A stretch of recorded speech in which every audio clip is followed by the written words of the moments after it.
Moi, Pauline, la meilleure magicienne du quartier.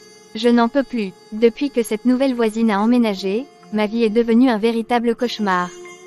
Avant, je pouvais me transformer en n'importe quoi, un chat, un oiseau, même en une magnifique licorne scintillante. Mais maintenant, oh là là, c'est comme si mes pouvoirs avaient disparu dans un tourbillon de poussière. Regarde-moi, j'étais la reine de la métamorpho, et voilà que je ne peux même plus me changer en mouche sans avoir l'impression que quelque chose m'en empêche. Et devine qui est responsable de tout ça. Oui, c'est elle, cette voisine mystérieuse, qui s'installe juste à côté. Je l'ai vue une fois par la fenêtre, en train de murmurer des incantations à voix basse. Elle ne fait que rester là, dans son jardin, entourée de plantes obscures et de fleurs qui semblent presque vivantes. Je suis sûre qu'elle fait des rituels ou quelque chose du genre. Je ne peux pas rester là à rien faire. Je dois agir. Peut-être que si je me transforme en quelque chose de petit et discret, je pourrais l'espionner. Un écureuil, non, trop commun. Une souris, trop risqué. Peut-être un papillon, oui, un papillon flamboyant qui vole autour d'elle pour découvrir ses secrets. Alors voilà, je suis déterminée. Je vais découvrir ce qu'elle cache et récupérer ma magie. Cette voisine maléfique n'aura pas le dernier mot. Je suis Pauline, après tout. Et je n'abandonnerai pas si facilement. Tu as remarqué comme tout a changé depuis l'arrivée de cette nouvelle voisine, Marguerite. Je n'arrive plus à me transformer en sorcière dans la nuit. C'est comme si un voile de lumière s'était abattu sur notre quartier. Je me demande si elle ne nous jette pas un sort avec toutes ces prières incessantes. Oh, je te le fais pas dire, Pauline. C'est insupportable. Chaque soir, je me prépare avec mes potions et mes incantations, et là, paf. Elle se met à prier comme si sa vie en dépendait. J'ai même essayé de contrarier son énergie en chantant des incantations à voix haute, mais elle ne fléchit pas. Au contraire, il semblerait qu'elle se renforce. C'est exactement ça. Je l'ai vue, là, à la fenêtre, levant les bras au ciel comme si elle pouvait toucher la lune elle-même. J'ai l'impression que son aura lumineuse absorbe toute notre magie. Tu te souviens des nuits où nous dansions autour du vieux chêne? Maintenant, on dirait qu'on est coincé dans une sorte de purgatoire spirituel. Oui, et je me demande si elle ne fait pas ça exprès. Peut-être qu'elle sait qui nous sommes vraiment. Peut-être qu'elle a découvert notre petit secret. Imagine un peu, une voisine qui prie pour nous sauver de nous-mêmes. C'est presque comique, si ce n'était pas aussi tragique. Je suis prête à tout pour retrouver nos nuits de sorcellerie. Que dirais-tu d'une petite expédition nocturne pour découvrir ce qu'elle fait réellement? Peut-être qu'il y a un moyen de briser ce sortilège de lumière qu'elle a jeté sur notre quartier. Oh, j'adore cette idée. Nous pourrions nous glisser dans son jardin, observer ses rituels et voir si elle cache quelque chose d'inhabituel. Qui sait, peut-être qu'elle a un grimoire ou un talisman qui lui permet de canaliser toute cette énergie divine. Oui, et si nous découvrons quelque chose d'intéressant, nous pourrions l'utiliser contre elle. Après tout, une sorcière ne devrait jamais être à court d'astuces. Et puis, si elle pense pouvoir prier pour nous sauver, elle va avoir une surprise. Exactement, je m'imagine déjà en train de lui lancer un sort de transformation pendant qu'elle est en pleine prière. Imagine son visage, mais attention, il faudra être discrète. Cette voisine a l'air d'avoir des yeux partout. Alors c'est décidé, préparons nos capes et nos potions. Cette nuit, nous allons découvrir les secrets de notre voisine maléfique et reprendre possession de nos nuits enchantées. Tu sais, Pauline, je ne peux pas m'empêcher de penser que cette Élodie a quelque chose de particulier. Chaque fois que je la vois dans son jardin, elle semble perdue dans ses prières, comme si elle cherchait à communiquer avec des forces invisibles. Ça me met mal à l'aise. Je ressens la même chose. On dirait qu'elle veut attirer l'attention des esprits, mais pas ceux que nous aimons. C'est comme si elle voulait s'imposer dans notre petit monde de sorcellerie. Je ne sais pas pour toi, mais je n'aime pas l'idée qu'elle puisse nous espionner pendant que nous pratiquons nos rituels. Exactement, mais attends une minute. Et si nous utilisions cela à notre avantage? Si elle est si préoccupée par ses prières, peut-être qu'elle pourrait nous être utile. Imagine si nous devenions amis avec elle. Nous pourrions apprendre ses secrets tout en cachant les nôtres. C'est une idée intrigante. Nous pourrions nous rapprocher d'elle, lui faire croire que nous sommes des alliés. Elle serait tellement occupée à prier pour notre bien qu'elle ne se douterait de rien. Mais comment pourrions-nous l'approcher sans éveiller ses soupçons? Je pense que le meilleur moyen est de lui offrir quelque chose qu'elle apprécie. Qu'est-ce qu'elle aime? Peut-être des herbes pour ses prières. Nous pourrions lui dire que nous avons un jardin rempli de plantes magiques qui pourraient l'aider dans ses rituels. C'est vrai, mais si elle découvre que nous avons d'autres intentions, elle pourrait se retourner contre nous. Je ne veux pas me retrouver piégée dans ses prières ou, pire encore, dans un de ses rituels mystiques. Ne t'inquiète pas, nous resterons prudents. Nous allons lui parler doucement, établir un lien de confiance. Une fois qu'elle se sentira à l'aise avec nous, nous pourrons lui poser des questions sur ses pratiques et voir comment elle utilise sa magie. Qui sait, peut-être qu'elle a des connaissances que nous n'avons jamais explorées.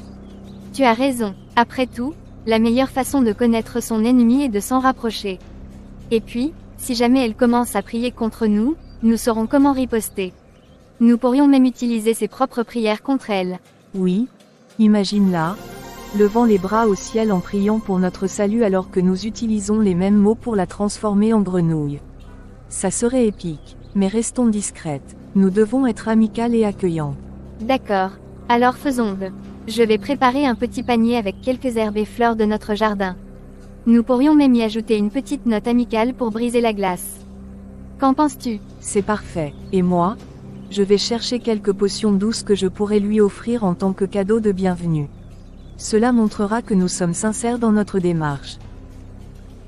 Abonnez-vous sur notre chaîne, pour ne rater aucun contenu. Seigneur, je viens à toi aujourd'hui, le cœur plein d'espoir et d'appréhension. C'est un nouveau départ pour moi ici, dans cette maison que je viens d'acquérir. Je te confie ce lieu, Seigneur, et je te demande de le bénir. Regarde ce jardin, Seigneur. Chaque fleur que j'ai plantée est une prière pour mes voisins, pour la paix et l'harmonie. Je veux que cet endroit soit un havre de bonheur pour tous ceux qui passent ici. Que chaque parfum qui s'élève des pétales soit un doux rappel de ta présence. Je sais que parfois, les cœurs sont lourds, et les esprits troublés, je te demande de veiller sur chacun d'eux. Que ceux qui habitent à proximité trouvent refuge dans cette communauté. Aide-nous à bâtir des liens solides, à nous soutenir les uns les autres comme une famille. Et surtout, je te confie ma nouvelle voisine. Que sa présence ici soit une bénédiction et non un fardeau. Seigneur, guide-la dans ses intentions et remplis son cœur de bienveillance. Qu'elle puisse trouver la paix dans son nouveau foyer et partager sa lumière avec nous tous. Protège-nous, Seigneur. Protège notre quartier des malheurs et des discordes. Je remets entre tes mains nos joies et nos peines. Que ta sagesse éclaire nos chemins et que ta force nous unisse dans l'amour. Merci, Seigneur, pour ce nouveau départ. Je sais que tu es avec moi à chaque pas que je fais. Que ce jardin soit le reflet de ta bonté et de ta grâce. Amen. Je dois terminer ce petit travail aujourd'hui. Et ce soir. Merci mon Dieu pour cette nouvelle maison si calme dans ce nouveau quartier. C'est qu'à 7 heures pourtant ma fille et mon mari sont allés se coucher après la prière. En tout cas je vais ouvrir, pour voir qui c'est. Oh, mais qu'avons-nous ici? La nouvelle voisine. Quelle charmante surprise. Je suis Pauline, votre voisine du côté droit. Je suis venue vous souhaiter la bienvenue dans notre petit coin de paradis. Bonsoir, Pauline. Merci beaucoup pour votre accueil. C'est un plaisir de vous rencontrer. Votre jardin est magnifique, par ailleurs. Oh, merci. Vous savez, j'y mets beaucoup de cœur, et un peu de magie aussi. Mais assez parlé de moi. Comment trouvez-vous notre quartier? C'est tout simplement merveilleux. Les gens semblent si sympathiques. J'ai hâte de faire connaissance avec tout le monde. Ah oui, les gens, ils ont leurs petites manies, vous savez. Certains sont un peu, comment dire, difficiles à gérer. Mais ne vous inquiétez pas, je suis là pour vous aider à naviguer dans ces eaux tumultueuses. Oh, vraiment? Je pensais que tout le monde était amical ici. Oh, ma chère, il faut toujours se méfier des apparences. Certains peuvent sembler accueillants mais cachent des intentions, moins pures. Comme cette histoire de jardin communautaire, vous savez ce qu'on dit, non. Trop de cuisiniers gâtent la sauce. Je comprends, mais je crois que nous pouvons tous travailler ensemble pour créer quelque chose de beau.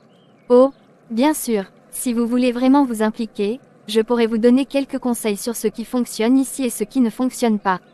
Après tout, je suis ici depuis longtemps. Eh bien, je suis ouverte aux conseils, mais j'aimerais aussi apporter ma propre touche.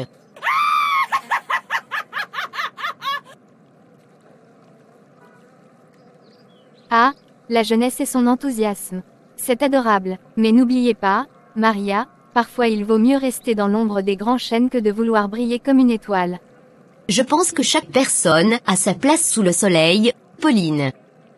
Et je suis déterminée à faire briller notre quartier ensemble. Très bien, ma chère. Je suis impatiente de voir comment vous allez gérer cela. N'hésitez pas à venir me voir si jamais vous avez besoin d'un coup de main, ou d'un petit conseil avisé. Merci, Pauline. Je vais réfléchir à votre offre. Bonne nuit. Tout le monde est déjà couché ici. Douce nuit voisine.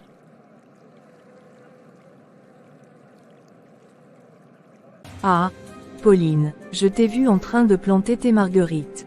Tu as l'air si occupée. Est-ce que ça signifie que tu as déjà commencé à t'occuper de la nouvelle voisine? Oh oui, ma chère. Je viens juste de revenir de chez elle. Elle s'appelle Maria, et elle est aussi naïve qu'une petite colombe. Une colombe? Dis-tu, que comptes-tu faire avec elle? Je vais lui faire croire que je suis son amie. Elle a besoin d'un guide dans ce quartier, et je compte bien l'utiliser à mes fins. Et quelles sont ses fins? Exactement. J'ai entendu des rumeurs sur un ancien trésor caché quelque part dans ce quartier. Si je peux gagner la confiance de Maria, je pourrai la convaincre de m'aider à le trouver. Elle ne se doute de rien. Quelle idée brillante. Mais fais attention, Pauline. Les gens peuvent être plus astucieux qu'ils n'en ont l'air. Ne t'inquiète pas pour moi. J'ai déjà concocté un petit plan. Je lui ai parlé des joies du jardinage et des merveilles du quartier. Elle est déjà sous mon charme. Et si elle commence à poser trop de questions? Oh, je saurai la détourner avec quelques histoires sur les autres voisins. Je lui parlerai des secrets sombres qui se cachent derrière les portes closes. Cela la rendra méfiante et dépendante de moi. Une excellente stratégie. Et si jamais elle devient trop curieuse, je peux toujours lui préparer une potion pour l'endormir, juste un petit coup d'œil dans son jardin, et elle ne se souviendra de rien. Non, pas encore. Je veux qu'elle ait confiance en moi d'abord. Je veux qu'elle se sente en sécurité avant de la manipuler. Mais garde cette potion sous la main, on ne sait jamais. Très bien, Pauline, je suis impatiente de voir comment cela va évoluer. Juste assure-toi de ne pas te brûler les ailes en jouant avec le feu. Oh, je suis une experte dans l'art du jeu. Marianne ne sait pas à qui elle a affaire. Nestor, tu es encore en train de ruminer cette histoire de la voisine? Oui, Maria. Je ne comprends pas pourquoi tu as ouvert la porte à cette heure-là. C'est dangereux. Mais elle avait besoin d'aide. Son fils était malade, et elle ne savait pas quoi faire. Je ne pouvais pas la laisser dans le besoin. Je comprends, mais tu sais très bien que je n'aime pas ces relations de voisinage. On ne sait jamais quelles intentions les gens peuvent avoir. Nestor, ce n'est pas tout le monde qui a de mauvaises intentions. La plupart des gens sont simplement comme nous, ils cherchent de l'aide quand ils en ont besoin. Peut-être. Mais il y a aussi des risques. Et si quelque chose de mauvais était arrivé, tu aurais ouvert la porte à un inconnu. Ce n'était pas un inconnu, c'était notre voisine. Nous vivons dans un quartier où les gens se connaissent. Je pensais que c'était la bonne chose à faire. La bonne chose à faire. Et si cela avait mis notre sécurité en danger, je préfère garder mes distances avec les voisins. Je comprends ton point de vue, mais parfois, il faut savoir tendre la main. La vie est faite de relations, même avec ceux qui vivent à côté de nous. Je sais, mais je m'inquiète pour nous. Je veux juste que nous soyons en sécurité. Maria. Je le sais, Nestor. Et je t'aime pour ça. Mais il faut aussi apprendre à faire confiance aux autres. La vie est plus belle quand on partage. Peut-être que tu as raison, mais je resterai toujours vigilant. C'est tout ce que je demande. Un équilibre entre prudence et ouverture. D'accord. Je vais essayer de m'en souvenir. Mais promets-moi de toujours être prudente. Je te le promets. Aujourd'hui, c'est le bonjour. La voisine ne se doute de rien, comme d'habitude. Elle pense que je viens simplement lui rendre visite, mais en réalité, j'ai préparé quelque chose de spécial. Un petit remède, pas tout à fait innocent. Juste assez pour lui faire perdre un peu la tête, pour qu'elle se remette en question, qu'elle doute même de ses propres pensées. Je vais déposer ça discrètement dans sa douche ou peut-être dans son parfum préféré, elle ne saura rien jusqu'à ce que ce poison subtil commence à agir. Après tout, parfois, un peu de malice peut faire du bien, ou du moins, c'est ce que je me dis pour justifier mes actes. Mais qui sait, peut-être qu'un jour elle découvrira la vérité, ou peut-être pas. En attendant, je quitterai cette maison avec le sourire, prête à voir comment mon petit secret va jouer son rôle. Enfin je suis arrivée. Je respire, je sonne. Et j'ouvre. Mon mari ne rentre pas en journée du boulot. Qui ça peut bien être? La porte est ouverte. Veuillez entrer.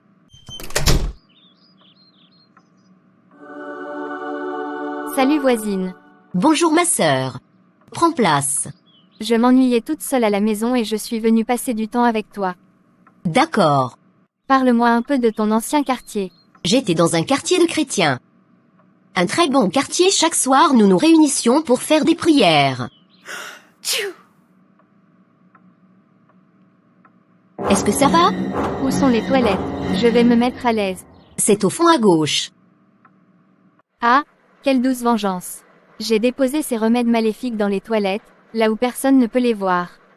Elle ne saura jamais ce qui l'attend, cette énergie qu'elle croit si forte, si brillante, bientôt, elle s'éteindra doucement, comme une flamme qui vacille.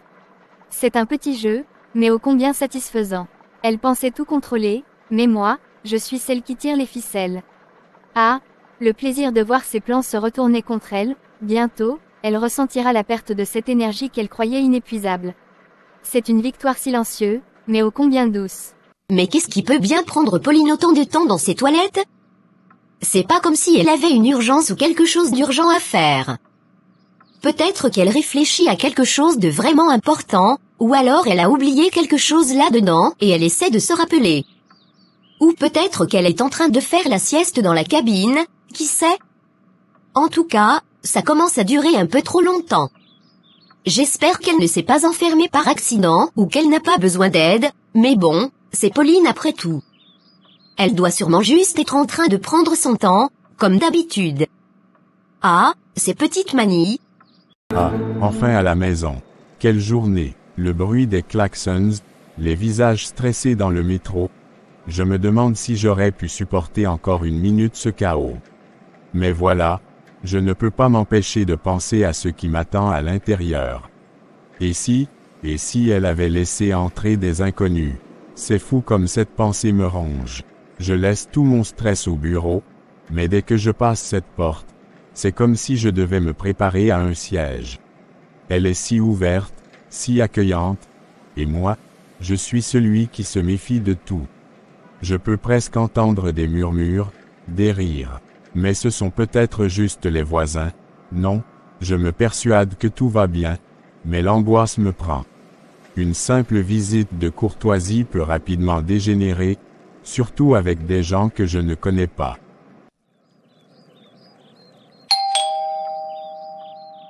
J'arrive.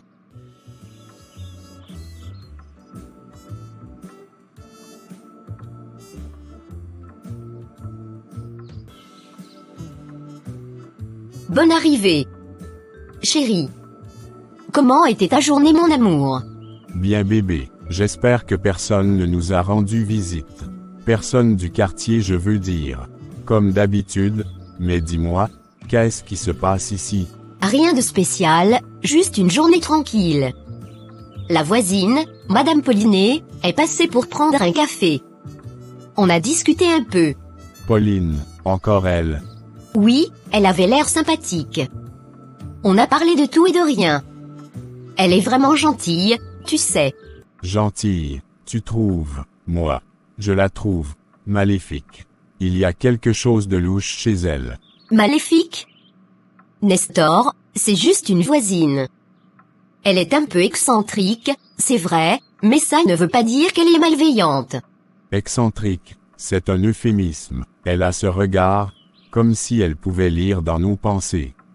Je n'aime pas ça. Tu es trop paranoïaque. Elle n'a rien fait de mal. Elle s'ennuie, c'est tout. C'est un acte de gentillesse de passer du temps avec elle. Un acte de gentillesse. Et si elle avait d'autres intentions? Qu'est-ce qui t'assure qu'elle ne cherche pas à se mêler de notre vie? Nestor, tu exagères. Elle est juste seule et elle cherche un peu de compagnie. Ça ne peut pas faire de mal. Je ne peux pas supporter l'idée qu'elle soit ici, dans notre maison, à discuter avec toi. Je préfère que tu ne l'invites pas à nouveau. C'est ma décision, Nestor. Je peux choisir mes amis. Et si je veux passer du temps avec la voisine, je le ferai. Je ne veux pas que cette femme ait une emprise sur nous. Je t'en prie, fais attention. Je comprends tes inquiétudes, mais fais-moi confiance. Tout ira bien. Docteur, qu'est-ce qui se passe avec ma fille? Monsieur, nous-mêmes ne comprenons rien par rapport à son cas. Comment ça? Depuis hier nuit que nous l'avons amenée après son malaise, on n'a aucune nouvelle. Nous sommes dépassés. Tous les examens montrent qu'elle est en parfaite santé, pourtant elle est mourante.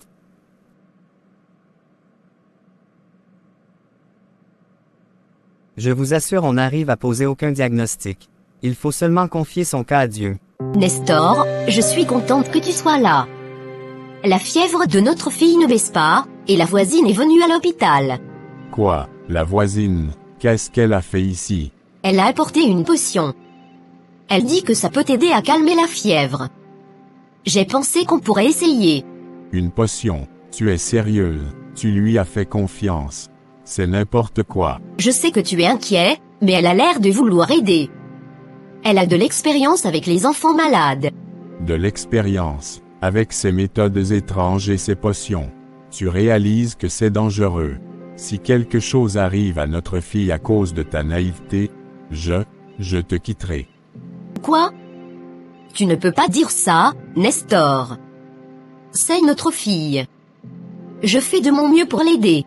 Point. Et je fais de mon mieux pour la protéger. Ne vois-tu pas que cette femme est une menace? Je ne veux pas qu'elle s'approche de notre famille. Elle n'est pas une menace, elle veut juste aider. Je ne peux pas ignorer une possibilité d'améliorer l'état de notre fille. Une possibilité, ça pourrait être la fin pour elle. Pense à ce que tu fais. Je suis sa mère. J'essaie de trouver des solutions. Je ne suis pas naïve, Nestor, je cherche juste à sauver notre trésor. Je comprends que tu veuilles faire tout ce qui est possible, mais pas avec cette femme. Si quelque chose lui arrive, je ne pourrai pas le supporter. Alors, que proposes-tu? Ignorer l'aide parce que tu as peur? Je ne peux pas rester les bras croisés. Je vais parler à notre médecin. Il faut des solutions sûres, pas des potions douteuses. Je ne prendrai pas le risque. D'ailleurs, il demande que nous rencontrons un homme de Dieu qui pourrait aider notre fille car les examens ne montrent aucune pathologie. Tout est négatif. Comment ça? Nous avons négligé la prière ces derniers temps. Voilà le prix qu'on doit payer maintenant. Dès ce soir, on entre en jeûne intermittent et prière profonde.